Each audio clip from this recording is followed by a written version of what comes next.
So guys, आप सबका स्वागत है मेरे यूट्यूब चैनल पे। सो गाइस, आज की वीडियो में मैं आपको क्लास 10th का जो कि बहुत ही मोस्ट इम्पोर्टेंट थ्योरम है, बीपीटी थ्योरम, जिसको थेल्स थ्योरम भी कहते हैं, वो मैं आपको प्रूव करना सिखाऊंगा। एंड गाइस, जिसको इस थ्योरम के बारे में कुछ भी नहीं पता, बेसिक्स भी नहीं पता, मतलब सिमिलैरिटीज इस चैप्टर का कुछ भी नहीं पता, कोई दिक्कत नहीं है, आप देख सकते हो। आपको मैंने ऐसा समझाया कि आप ये पूरा समझ जाओगे थ्योरम। सो स्टार्ट करते हैं। पहले क्वेश्चन की लाइन रीड करो। If a line is drawn parallel to one side of a triangle. मुझे कुछ समझ में नहीं आ रहा है ना, आपको भी कुछ समझ में नहीं आया होगा, सब मुझे पता है। तो यहाँ पे एक चीज़ दिख रहा है मुझे, ट्राइंगल। तो एक ट्राइंगल बना लो, पहले बना लिया, ट्राइंगल दिखा, ट्राइंगल बना दिया। अब पढ़ो, if a line is drawn parallel to one side of triangle. अगर एक लाइन में ड्रॉ करूँ पैरेलल, मैंने बना दिया पैरेलल। क्या बोला है, एक लाइन पैरेलल को बनानी है ट्राइंगल की, तो मैंने पैरेलल बना दिया। तो intersect the other two side intersect कर रहा है, ए सी पे इंटरसेक्ट है ना, distinct point. The other side divide. अगर इसमें हमें ये बोला है कि हमने एक लाइन बना ली पैरेलल एक ट्राइंगल पे, तो जो हमने लाइन पैरेलल बनाई है ना, वो दोनों पैरेलल है, मतलब D E and B C एक दूसरे के पैरेलल है। तो गाइस, इन क्वेश्चनों में सबसे पहले आप ये लिखो गिवन क्या क्या है मेरे को। तो मैं गिवन लिखता हूँ, देखो गिवन गिवन क्या है मेरे को कि D E is parallel to B C, ये गिवन है मेरे को। अब मुझे प्रूफ क्या करना है, टू प्रूफ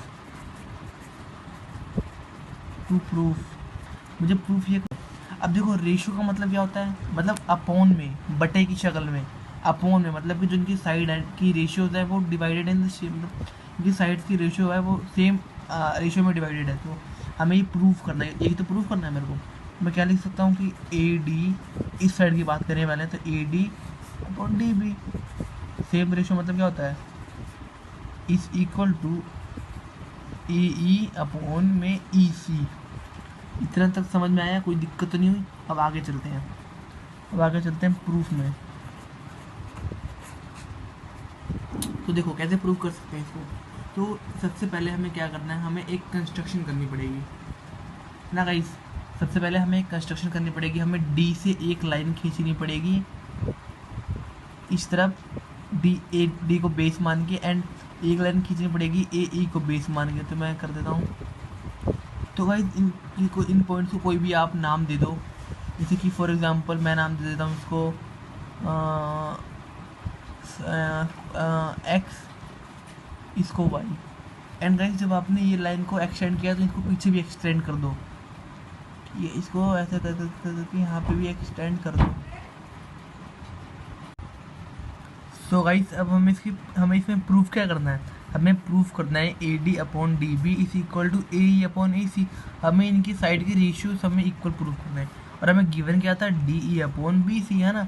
तो प्रूफ कैसे करेंगे, देखो आपको एक ट्राइंगल दिख रहा है, ट्राइंगल। अच्छा मुझे बताओ, एरिया ऑफ ट्राइंगल क्या होता है, एरिया ऑफ ट्राइंगल क्या होता है, जो कि होता है 1/2 इंटू बेस अपॉन में हाइट, ये होता है ना। अगर हम इस ट्राइंगल की बात करें, दो ट्राइंगल दिख रहे हैं, अभी पहले ट्राइंगल की बात करते हैं, ए डी ई के बारे में बात करते हैं। सो in triangle A D E के अंदर बात करें, अगर मैं ये फॉर्मूला लगाऊं इसमें 1/2 इंटू, अब गाइस देखो हम बात करते हैं ए डी ई ट्राइंगल के अंदर, है ना। ए डी ई के अंदर देखो हमने फॉर्मूला क्या लगाया, 1/2 into B into H. B मतलब बेस, एच मतलब हाइट। जो हमने दो लाइन बनाई इसमें, तो इसमें अगर हम ए डी को बेस माने, है ना, बेस बोला है, तो ए डी को अगर हम बेस माने, ए डी को, तो ए डी क्या हुआ, बेस हुआ। इस पे एक लाइन मारी थी मैंने, ये वाली दिख रही है कुछ, है ना, इस पे मैंने एक लाइन मारी थी, तो वो लाइन कौन सी होगी, दिख रहा है आपको, जो मैंने डी से वाई तक मारी है, मैंने लाइन मारी है एक। सो गाइस, ए डी जो आपकी होगी बेस। पहले केस में हम बात कर रहे हैं ट्राइंगल ए डी ई के अंदर मैंने एरिया ऑफ ट्राइंगल का फॉर्मूला लगाया, उसके बाद बेस मैंने पुट कर दिया, जो बेस है ए डी से मैंने कौन सी लाइन खींची, देखो एक लाइन मैंने खींची ये वाली वाई, और एक खींची एक्स वाई। तो इस पर जो हाइट है कौन सी है, एक्स ई, मतलब एक्स ई, ये बेस है, इस पर ये हाइट मैंने मारी है हुई है। तो यहाँ पे लिख दो क्या है, एक्स ई, है ना। ये थोड़ा सा 1 मिनट में कलर चेंज कर देता हूँ यहाँ पर, क्योंकि बीच में मल्टीप्लाई का साइन आ गया है, तो मैं मल्टीप्लाई का साइन कर देता हूँ चेंज।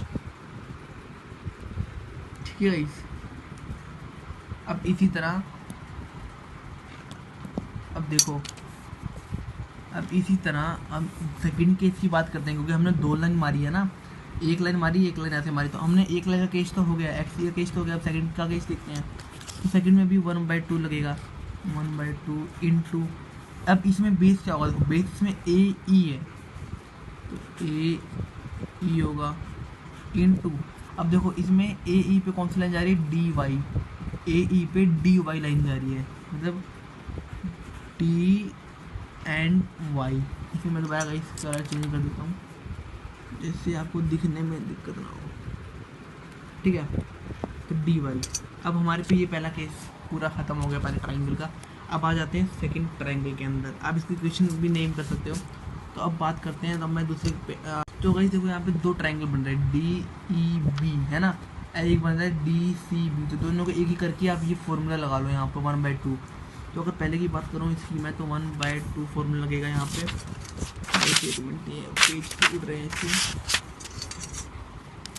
तो 1/2 फॉर्मूला इसमें भी लगा लो।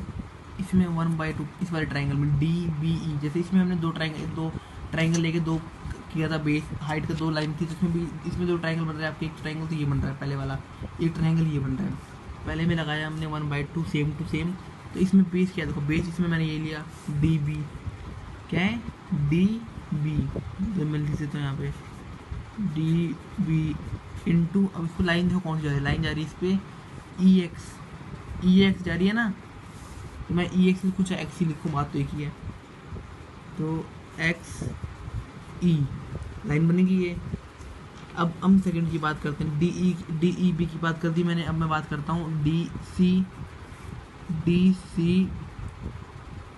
ई की।